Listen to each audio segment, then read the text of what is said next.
for the elements that we'll be drawing today. Going to focus on physical tools used to make things in the real world, and with the hope being that like these objects are helpful even, you know, when these specific tools come up, but also in a more abstract sense in thinking about how these tools are used and kind of the specific feel and purpose of these different types of tools. Let's start with this one here.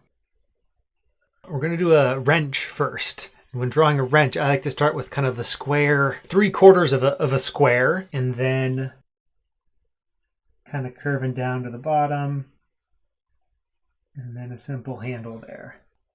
Maybe you can draw a line there just for texture, or maybe it's one of the crescent wrench where you can adjust the size. So this, of course, here is a wrench. Thinking about the concepts that might go along with this tool: fix, tighten, or loosen. Those are some words and concepts that might go along with that specific physical object. Next, or another tool you might find in your average toolbox.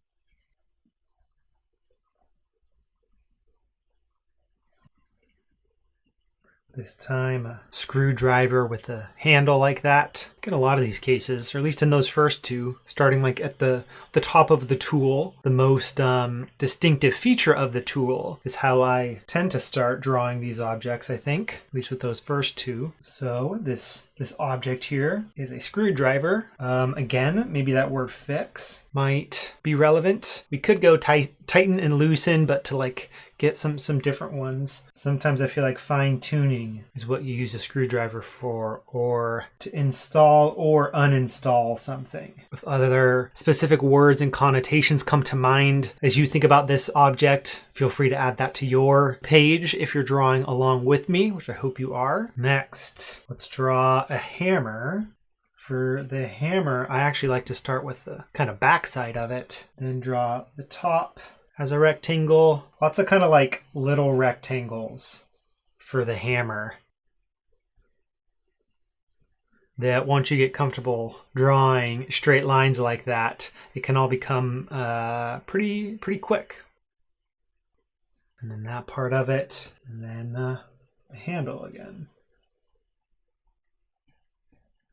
You'll notice anytime there's like a gripping handle, I just like to add a little bit of kind of extra lines there just to show some texture. So here we've got a hammer, and I feel like a hammer has more of a build connotation with it.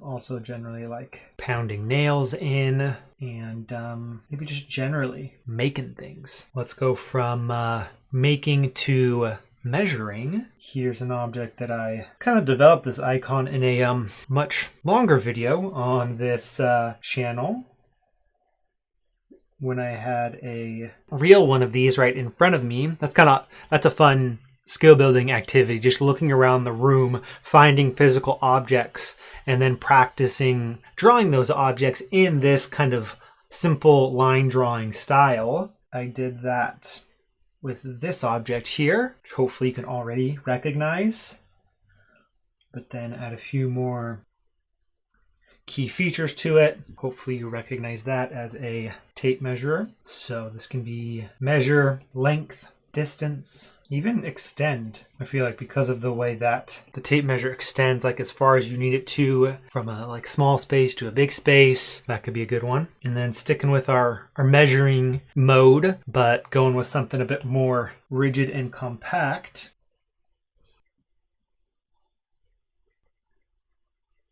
We've got a ruler, and with rulers, when drawing them, I never really try to get the exact number of marks correct, and I feel like it always ends up being smaller than 12 if we're talking about a 12-inch ruler, but kind of having any number of marks and then some shorter ones in between the longer ones, I feel like that's enough of a connotation to get that, oh yeah, that looks like a ruler. So this could again be measure, and yeah, we go length again. I feel like too, especially if you have all the smaller marks, precision comes to mind. I think that could work. And then switching gears again a little bit from this type of tool. Somewhat similar shape for this next one, but much different purpose. And this one's a little bit newer to me. First part of it we'll draw is the handle.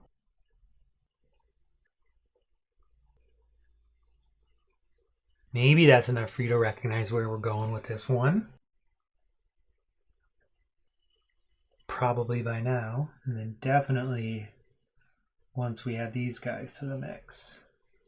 Got ourselves a handsaw. You could add a couple of dots there if you want for that connection. Maybe a little accent mark for, I don't know, anything kind of metallic, or most of these you could add like a little extra mark somewhere just to, I don't know, whether it be curvature or kind of just gets at something about texture or makes it feel a little more 3D, maybe other than the ruler. I don't think I like it on the ruler. So here we've got a saw, could be used for cut, but then also generally construction, kind of any type of construction. I feel like that fits. The word construction fits best with that, more so than probably any of these other tools. Maybe the hammer, it would work well for that too. But yeah, I feel like really that saw brings up that kind of visceral feeling. Cutting wood and making things. And then for the last one, this next one's maybe less of a construction tool and, I don't know, more of like a camping tool.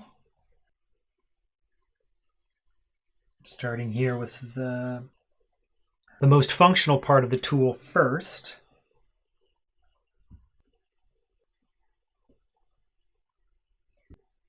And then the part of the tool that allows you to hold it. This one, let's actually just go like this.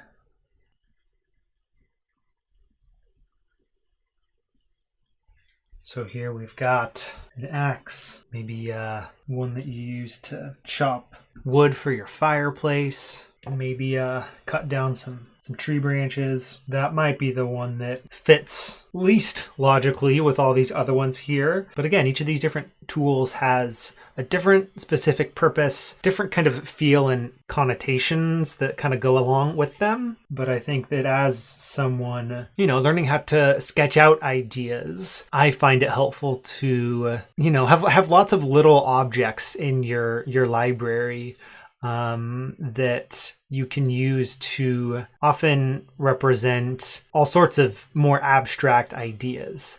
So obviously practicing these will allow you to bring them in whenever these specific objects are mentioned within whatever it is that you're taking notes on. But more likely, or rather I should say, it's less likely that these specific objects will be mentioned, but something like measure or build or fix, like those are likely the type of concepts that will come up.